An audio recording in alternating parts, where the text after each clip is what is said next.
नमस्कार, मैं हूं राजेंद्र देव और आप देख रहे हैं बात तो चुभेगी। हर सियासी नजर इस वक्त बिहार की राजधानी पटना पर टिकी है। देश भर की राजनीति के केंद्र बिंदु में इस वक्त भाजपा विरोधी दलों की महाबैठक है। इसके लिए देश भर से विपक्ष के सूरमाओं का पटना पहुंचना जारी है। इस मीटिंग को लेकर उत्तर प्रदेश में भी सियासत गर्म है और इस पर भाजपा का चुभने वाला हमला लगातार जारी है। आज इस सबसे बड़ी खबर का करूंगा पूरा विश्लेषण। बने रहिए मेरे साथ और देखते रहिए बात तो चुभेगी।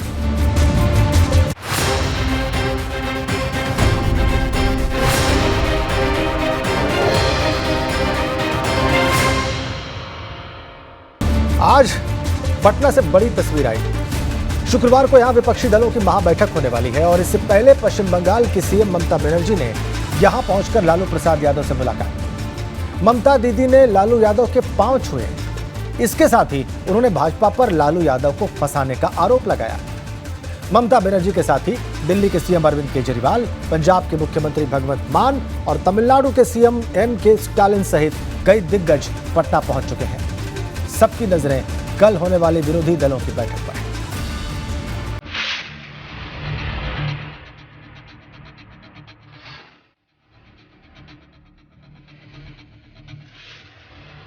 विपक्षी दिग्गज एक एक कर पटना पहुंचने लगे हैं।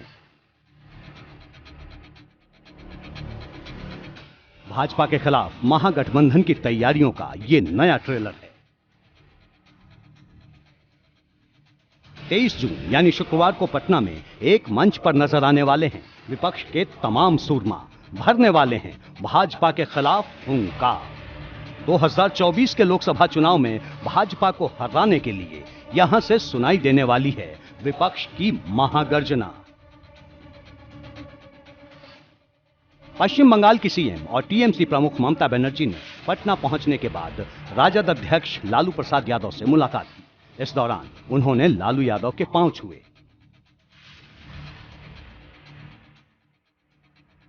ममता बनर्जी ने कहा कि लालू यादव को फंसाकर जेल भेजा गया। मैं उनका बहुत सम्मान करती हूं। बिहार का जो मिठाई है हम इसको बहुत पसंद करते हैं और लालू जी को हम बहुत इज्जत करते हैं। मधुबनी का साथ, राबड़ी देवी का साथ, तेजस्वी का साथ, लालू जी का साथ थोड़ा सा दूर हम मीट करके बहुत खुश हुआ है इसी के लिए कि लालू जी देश में एक बहुत सीनियर लीडर है। बेचारा बहुत दिन जेल में उसको भेजा, हॉस्पिटल में थे, उसका तबीयत ठीक नहीं था।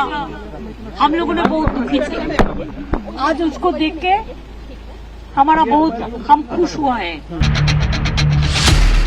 ममता बनर्जी ने लालू यादव और राबड़ी देवी के साथ ही तेजस्वी यादव को बंगाल का खास तोहफा दिया। साथ ही ये भी कहा कि अब एकजुट होकर भाजपा के खिलाफ लड़ेंगे। बात करके हमको ये लगा लालू जी अभी भी बहुत तगड़ा है और बीजेपी के खिलाफ में अच्छा से लड़ सकता है। सो हमारा पूरा हम पहले बिहार में आके इसी के लिए लालू जी को मीट किया। हम लोग आए इसी के लिए कि हम लोग इकट्ठे लड़ेंगे, 1:1 लड़ने के लिए हम लोग एक साथ में लड़ेंगे, just like a collective family. तो हम आज नहीं बता सकते हैं मीटिंग का पहले, कल देखते हैं मीटिंग में क्या बात होता है और सबका बात एक ही बात होगा। विपक्षी नेताओं का दावा है कि पटना में होने जा रही विरोधी दलों की ये बैठक ऐतिहासिक होगी। इसमें सामाजिक न्याय की खातिर भाजपा के खिलाफ तमाम विरोधी दल साझा संघर्ष का बिगुल फूंकेंगे। हम लोगों का प्रयास था कि ज़्यादा से ज़्यादा दलों को हम लोग जोड़ने का प्रयास करें और ये मौका जो है आया है। सब लोग आएंगे, अपनी बात को जो है रखेंगे। बात ये है कि कोई मोदी पे बात नहीं कर रहा। बात जो लोग कर रहे हैं वो मुद्दे की बात कर रहे हैं और सब लोग जानते हैं कि मुद्दा क्या है। हमको लगता है कि बैठक जो है काफ़ी फ्रूटफुल रहेगा। अब सवाल ये पूछा जा रहा है कि आखिर विपक्षी दल अगर भाजपा के खिलाफ एकजुट होकर लड़ने का ऐलान करते हैं तो सीटों की साझेदारी का गुणागणित क्या होगा और क्या अलग अलग राज्यों के 15 विरोधी दलों के एकजुट होने से ही भाजपा के खिलाफ सबसे मजबूत गठबंधन तैयार हो जाएगा। अगर 1 by 1 नीतीश कुमार का जो फॉर्मूला है और कांग्रेस सहमत हो जाती है तो अच्छी टक्कर हो सकती है, 77 और 89 की तरह अच्छी टक्कर हो सकती है। लेकिन विपक्षी दलों को गोलबंद होना मेढक तोलने के समान है। वर्तमान परिस्थिति में विपक्षी दलों की गोलबंदी का प्रयास शुरू हुआ नहीं कि विपक्षी दलों से बीजेपी ने मांझी को तोड़ लिया, उपेंद्र कुशवाहा को तोड़ लिया, अब मुकेश सहनी को भी तोड़ने की तैयारी चल रही है। तो काफ़ी कठिन डगर है, लेकिन अगर ये सफल होती है विपक्षी एकता की और तमाम विपक्षी दल गोलबंद होते हैं तो बीजेपी के लिए मुश्किल हो सकती है। ये सवाल भी हर तरफ चर्चा में है कि आखिर विपक्ष के साझा चेहरे के बतौर कौन सा नाम सामने आएगा और क्या वो नाम नरेंद्र मोदी की लोकप्रियता का मुकाबला कर पाएगा। सबका अलग अलग स्टेट पॉलिटिक्स है। ये सत्य है कि अब बिहार में तेजस्वी यादव है तो बिहार में उनका वोट बैंक है, लेकिन बगल में उत्तर प्रदेश का यादव उनको वोट नहीं देता है या उत्तर प्रदेश का यादव उनको नेता नहीं मानता है। बगल में अखिलेश यादव हैं उत्तर प्रदेश में, तो वो उत्तर प्रदेश के लीडर हैं, बिहार के लोग उनको नहीं मानता है। तो सब स्टेट का अलग अलग समीकरण है और अलग अलग जातीय व्यवस्था भी है। उधर भाजपा कह रही है कि विरोधी दलों का एक ही एजेंडा है और वो है भाजपा को हटाना, लेकिन पार्टी जनता की सेवा के लिए इसी तरह काम करती रहेगी और जनता का आशीर्वाद उसे इसी तरह मिलता रहेगा। इस पूरे प्रस्तुतिकरण को देखने के बाद 9 वर्षों में प्रधानमंत्री नरेंद्र मोदी जी के नेतृत्व में सेवा, सुशासन और कल्याण, इन 3 विषयों को लेकर के हमने काम किया है। और जब हम सेवा की बात करते हैं और हम सबका साथ सबका विकास की बात करते हैं तो श्रम विभाग की नीतियों में आपको ध्यान में आएगा हमने असंगठित और संगठित दोनों वर्गों का पूरी तरीके ध्यान रखा है। सामान्यतः माना जाता है कि देश में जो संगठित वर्ग है वो टोटल रोजगार का 10% से कम है। इस बीच चुनावी रणनीतिकार और जन सुराज के संयोजक प्रशांत किशोर ने चुभने वाला तंज किया है। उन्होंने विपक्ष की एकजुटता की चंद्रबाबू नायडू की पुरानी मुहिम की याद दिला दी जो कामयाब नहीं हो पाई थी। 2019 में एक आंध्र प्रदेश के मुख्यमंत्री थे चंद्रबाबू नायडू, वो इसी भूमिका में थे जिस भूमिका में नीतीश कुमार आने का प्रयास कर रहे हैं। नीतीश कुमार की तो 42 को एमएलए है, लंगड़ी सरकार है, वो तो उस राज्य में बहुमत की सरकार चला रहे थे और यही भूमिका उन्होंने भी शुरू किया था। बंगाल, पूरा देश का दौरा कर रहे थे कि अब हम खड़ा करेंगे। नतीजा क्या हुआ? आंध्र प्रदेश में उनका एमपी घट के हो गया 3, 23 विधायक जीते, सत्ता से बाहर हो गए। तो नीतीश कुमार को बिहार की चिंता करनी चाहिए। प्रशांत किशोर ने सवाल किया कि नीतीश कुमार से ये पूछना चाहिए कि क्या वे ममता बनर्जी और कांग्रेस के साथ मिलकर काम करने को तैयार हैं। क्या नीतीश कुमार और लालू यादव टीएमसी को बिहार में एक भी सीट देने को तैयार हैं? अपना ठिकाना है नहीं। मैंने आपको वही कहा, जिस पार्टी का 0 एमपी है वो देश का प्रधानमंत्री तय कर रहा है। जिस पार्टी का अपना ठिकाना नहीं है वो पूरे देश के पार्टी को एकत्र कर रहा है। ममता बनर्जी के साथ आप लोग बड़ा खबर रिपोर्ट कर रहे हैं, तो पूछिए, आप लोगों को पूछना ये चाहिए था कि क्या समझौता हो गया? क्या ममता बनर्जी कांग्रेस को सीट कंसीड करने के लिए तैयार हो गए कि ममता बनर्जी लालू नीतीश के पार्टी को बंगाल में चुनाव लड़ाएगी? या लालू नीतीश ये कहने को तैयार है कि भाई टीएमसी बंगाल बिहार में आकर 1 सीट भी देंगे? वो हमसे ज्यादा जानते हैं ममता बनर्जी को नीतीश कुमार को कौन पूछता है वहां? साफ है कि पटना में विपक्ष की महा बैठक पर सबकी नजरें टिकी रहने वाली हैं और ये चुनावी सियासत का सबसे बड़ा सेंटर बनने वाला है। एबीपी गंगा के लिए ब्यूरो रिपोर्ट। सीधा आपको वॉशिंगटन डीसी ले चलते हैं। व्हाइट हाउस से हमें तस्वीरें मिल रही हैं प्रधानमंत्री नरेंद्र मोदी की और अमेरिकी राष्ट्रपति जो बाइडेन की। अभी अभी दोनों ने संयुक्त रूप से प्रेस को संबोधित किया और इसके पश्चात तस्वीरें आप देख रहे हैं लाइव व्हाइट हाउस से। अमेरिकी राष्ट्रपति जो बाइडेन और उनकी पत्नी प्रधानमंत्री मोदी के साथ व्हाइट हाउस से लाइव फुटेज।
जोरदार स्वागत हुआ व्हाइट हाउस में प्रधानमंत्री नरेंद्र मोदी का, और उन्होंने वहां पर कहा प्रेस से बातचीत करते हुए कि 3 दशक पहले आम नागरिक की तरह से आया था।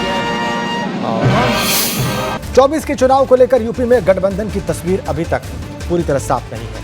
कभी बसपा अकेले चुनाव लड़ने की बात करती है, कभी उसी की पार्टी के सांसद गठबंधन की वकालत करते हैं, और कभी अखिलेश यादव कांग्रेस के साथ गठबंधन से इनकार करते हैं, और कभी उनकी ही पार्टी के बड़े नेता कांग्रेस के साथ मंच साझा करने की अपील करते हैं। इस बीच अखिलेश यादव की तरफ से किया गया एक ट्वीट चर्चा में है। इसमें उन्होंने इशारों में मायावती को भी बड़ा संदेश दे दिया।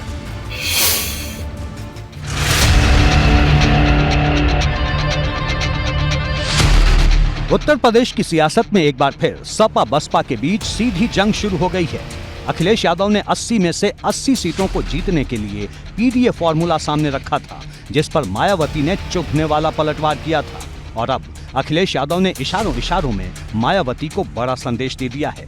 सबसे पहले आप सुनिए कि अखिलेश यादव ने पीडीए वाली पॉलिटिक्स में कौन सा दांव चला था।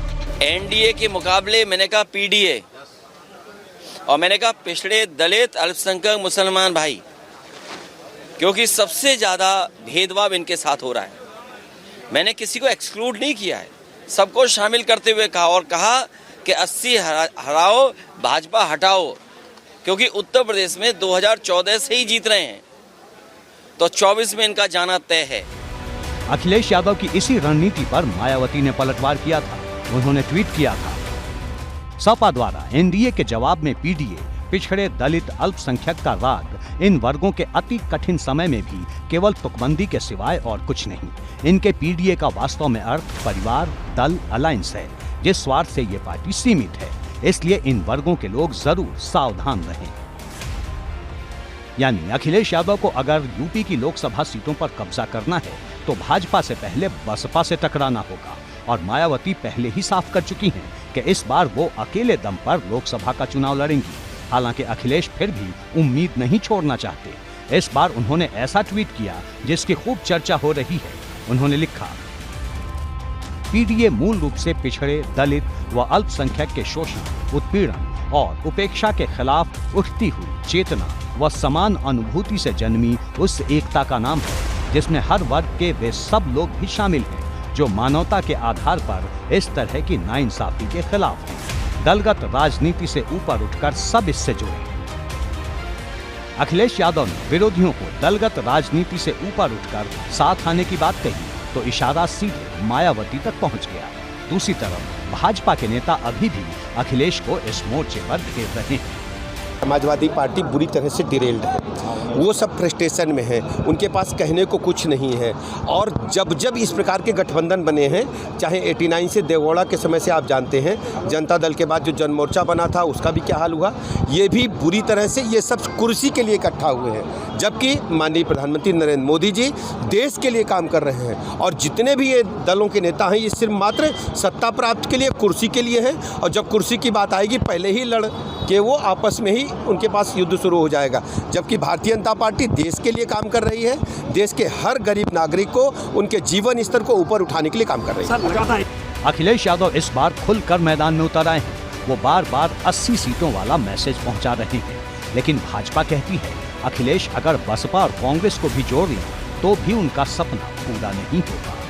150 से अधिक सीटें भाजपा जीतेगी। उत्तर प्रदेश की जनता सपा बसपा कांग्रेस का यूपी में खाता भी नहीं खुलने देगी। जो महागठबंधन बना रहे हैं उनके लिए खोदा पहाड़ निकली चुहिया वाला हाल होगा।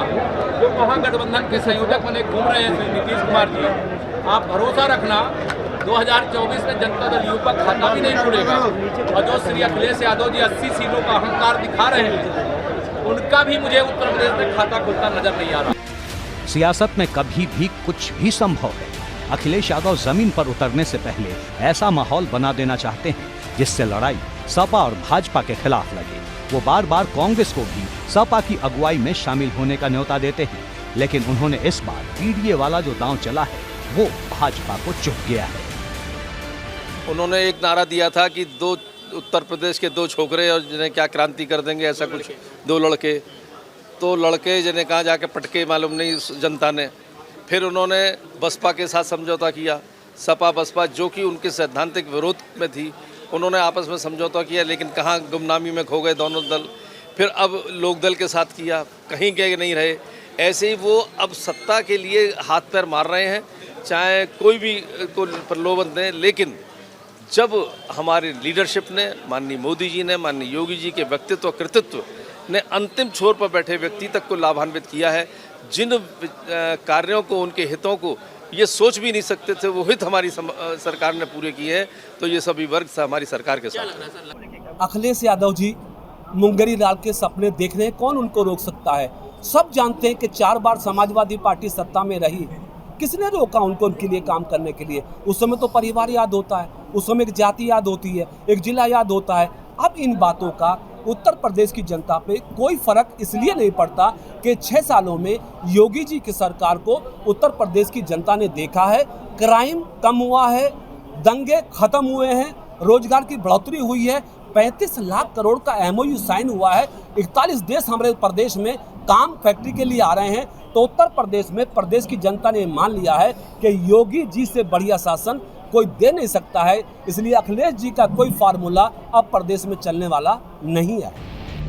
एक तरफ भाजपा है तो दूसरी तरफ अखिलेश, जो यूपी की 4 सियासी बाजियों को बारी बारी से हार चुके हैं। हालांकि इस बार उनके साथ शिवपाल सिंह यादव भी खड़े हैं, लेकिन भाजपा के नेता अब शिवपाल को यूपी का बड़ा नेता मानने से इनकार कर रहे हैं।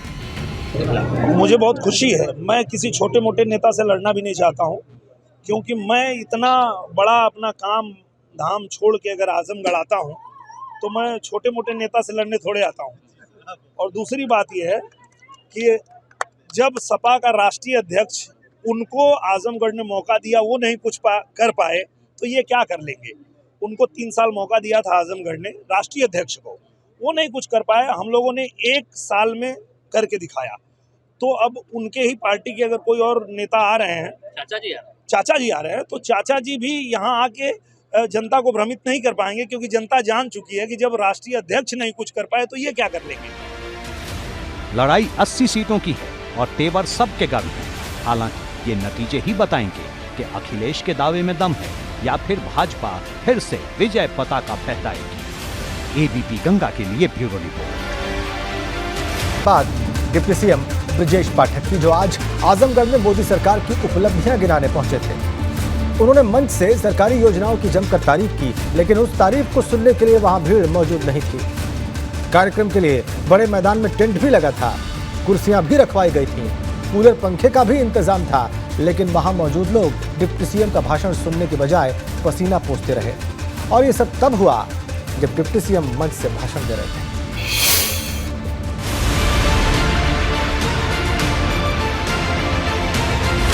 ये आजमगढ़ के करतालपुर का वो मैदान है जहां से डिप्टी सीएम ब्रजेश पाठक 24 की हुंकार भरने पहुंचे थे। ये पूर्वांचल की वो जमीन है जहां से भाजपा के दिग्गज नेता जन समर्थन की तस्वीर दिखाने पहुंचे थे। लेकिन ब्रजेश पाठक की ये कोशिश पूरी तरह फ्लॉप रही, क्योंकि ब्रजेश पाठक तो पहुंच गए, लेकिन उन्हें सुनने के लिए जनता नहीं पहुंची। लाल कुर्सी, हरी कुर्सी, लकड़ी की कुर्सी, प्लास्टिक की कुर्सी, अधिकतर कुर्सियों पर इंसान तो छोड़िए एक मक्खी भी बैठी हुई नजर नहीं आई। बल्लियों पर भाजपा के झंडे टंगे थे, मंच पर विशाल जनसभा का पोस्टर चिपका था। डिप्टी सीएम ब्रजेश पाठक भाषण दे रहे थे, लेकिन उनकी बातों को सुनने के लिए आजमगढ़ की जनता में जोश नजर नहीं आया। दाएं देखिए तो सन्नाटा, बाएं देखिए तो सन्नाटा, और जो लोग मौजूद थे भी वो ब्रजेश पाठक की बातों के सिवाय सब कुछ सुन रहे थे। गाड़ियों में भरकर लोग बुलाए गए थे, लेकिन उन्हें डिप्टी सीएम के भाषण से ज्यादा कूलर और पंखे की हवा अच्छी लग रही थी। हालांकि इतनी फ्लॉप रैली के बाद भी पाठक साहब के हौसलों में कोई कमी नहीं है। सभी जाति धर्म वर्गों का वोट भारतीय जनता पार्टी को मिल रहा है, क्योंकि गरीब कल्याण योजनाएं जन जन तक पहुंची हैं। लोगों का भरोसा माननीय मोदी जी पर लगातार बढ़ा है और कानून व्यवस्था के मामले में आजमगढ़ उत्तर प्रदेश अव्वल दर्जे पर है और सभी लोग एक मत से कमल चुनाव चिन्ह पर वोट देने के लिए मन बना चुके हैं। डिप्टी सीएम मोदी सरकार के 9 साल के कार्यकाल का बखान करने आजमगढ़ पहुंचे थे, लेकिन चिलचिलाती धूप और भीषण गर्मी में उनका प्लान ही फेल हो गया। एबीपी गंगा के लिए ब्यूरो रिपोर्ट। पटना में विपक्षी दलों की बैठक में राष्ट्रीय लोकदल के नेता जयंत चौधरी शामिल नहीं होंगे। उनकी बैठक में न जाने को लेकर अटकलों का बाजार गर्म है। और आपको बताएं कि उनकी बैठक में न जाने को लेकर तरह तरह की अटकलें लगाई जा रही हैं। इस बीच उन्होंने बड़ी सफाई दी है। जयंत ने पारिवारिक कार्यक्रमों का हवाला दिया है। जयंत ने इसको लेकर नीतीश कुमार को एक चिट्ठी भी लिखी है और इसमें उन्होंने कहा है कि हम साथ मिलकर जनता की आकांक्षाओं और विश्वास के साथ सार्थक परिवर्तन ला सकते हैं।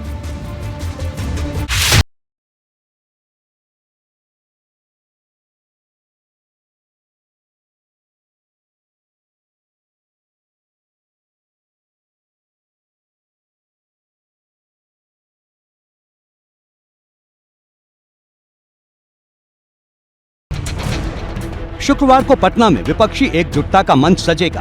बिहार की राजधानी से 24 का बिगुल बजेगा। तमाम विपक्षी दलों के मुखिया पहुंचेंगे, भाजपा को हराने की रणनीति बनाएंगे। लेकिन इस बीच पश्चिमी यूपी से एक ऐसी चिट्ठी जारी हुई जिसने कई तरह के सवाल उठा दिए। दरअसल जयंत चौधरी ने पटना की बैठक में शामिल होने से एक दिन पहले ही इनकार कर दिया। हालांकि इसके पीछे उन्होंने पारिवारिक कार्यक्रम का हवाला दिया। उन्होंने बिहार के सीएम और विपक्षी एकता की अगुवाई करने वाले नीतीश कुमार को लिखी चिट्ठी में कहा, आज देश में अधिनायकवादी और सांप्रदायिक शक्तियां जिस तरह लोकतंत्र तथा सामाजिक समरसता के लिए खतरा पैदा कर रही हैं, उसे देखते हुए समान धर्मा विपक्षी दलों का एकजुट होना समय की मांग है। देश की अहम समस्याओं और चुनौतियों पर संवाद कर समूचा विपक्ष जनता के सामने एक दूरगामी और व्यवहारिक योजना प्रस्तुत कर सकता है। साथ मिलकर जनता की आकांक्षाओं और विश्वास के साथ सार्थक परिवर्तन ला सकते हैं। नीतीश कुमार को लिखी चिट्ठी में जयंत चौधरी ने ये भी कहा कि मुझे विश्वास है कि ये बैठक विपक्षी एकता की राह में महत्वपूर्ण पड़ाव सिद्ध हो। जयंत चौधरी ने बाकी विपक्षी दलों को इस उद्देश्य की सफलता के लिए शुभकामनाएं भी दी। तो राष्ट्रीय लोकदल अपने नेताओं के आदर्शों पर चल करके, चौधरी चरण सिंह साहब के आदर्शों पर चल करके, आज के जो हमारे नेता हैं माननीय चौधरी जयंत सिंह, उनके आह्वान पर हम लोग आह्वान करेंगे, सब लोगों से आह्वान करेंगे कि ऐसी सरकार जो किसानों को दुख देती हो, सहूलत के बजाय उसकी मुखालफत करें और किसानों की मांगें, मजदूरों की मांगें पूरी हो, महंगाई घटे और ये जो शांति व्यवस्था का मामला है, कानून व्यवस्था का मामला, ये जयंत ने भले ही पारिवारिक कार्यक्रम का हवाला देते हुए मीटिंग में जाने के लिए असमर्थता जताई है, लेकिन भाजपा ने इसे विपक्षी एकता में दरार बताया है। ये तो अभी शुरुआत है, कुछ पहले ही मजबूरी बता रहे हैं, कुछ आने के बाद अलग होने की मजबूरी बताएंगे। ये तो शुरुआत है। पटना की बैठक में अब सिर्फ कुछ घंटे बाकी हैं। ममता बनर्जी पहले ही पटना पहुंच चुकी हैं, जबकि शुक्रवार की सुबह से बाकी नेता भी पहुंचने लगेंगे। लेकिन बैठक से पहले मायावती ने एक बार फिर तंज कसा। उन्होंने लिखा, परम पूज्य बाबा साहेब भीमराव अंबेडकर के मानवतावादी समतामूलक संविधान को सही से लागू करने की क्षमता कांग्रेस, बीजेपी जैसी पार्टियों के पास नहीं, बल्कि अब लोकसभा आम चुनाव के पूर्व विपक्षी पार्टियां जिन मुद्दों को मिलकर उठा रही हैं, और ऐसे में नीतीश कुमार द्वारा विपक्षी नेताओं की पटना बैठक दिल मिले न मिले हाथ मिलाते रहिए की कहावत को ज्यादा चरितार्थ करता है। मायावती ने सिर्फ नीतीश कुमार की अगुवाई पर ही सवाल नहीं उठाए, बल्कि समूचे विपक्षी नेताओं को सवालों के बीच खड़ा कर दिया। उन्होंने लिखा, वैसे अगले लोकसभा चुनाव की तैयारी को ध्यान में रखकर इस प्रकार के प्रयास से पहले अगर ये पार्टियां अपने गिरेबान में झांककर अपनी नीयत को थोड़ा पाक साफ कर लेती तो बेहतर होता। मुंह में राम बगल में छुरी, आखिर कब तक चलेगा? यानी मायावती इस बैठक को लेकर आग बबूला हैं। इसे लेकर कई बातें हो सकती हैं। पहली, उन्हें बैठक के लिए निमंत्रण नहीं मिला। दूसरी, उन्हें एकजुट हुए विपक्ष में अभी भी एकता नहीं दिख रही। उन्होंने यूपी को लेकर ट्वीट किया, यूपी में लोकसभा की 80 सीटें चुनावी सफलता की कुंजी कहलाती हैं, किंतु विपक्षी पार्टियों के रवैये से ऐसा नहीं लगता कि वे यहां अपने उद्देश्य के प्रति गंभीर व सही मायने में चिंतित हैं। बिना सही प्राथमिकताओं के साथ यहां लोकसभा चुनाव की तैयारी क्या वाकई जरूरी बदलाव ला पाएगी? शुक्रवार की पटना से जो तस्वीर आएगी वो 24 के लिहाज से बेहद अहम होगी, लेकिन देखना ये भी होगा कि इस एकता के दावे में कितना दम है। एबीपी गंगा के लिए ब्यूरो रिपोर्ट।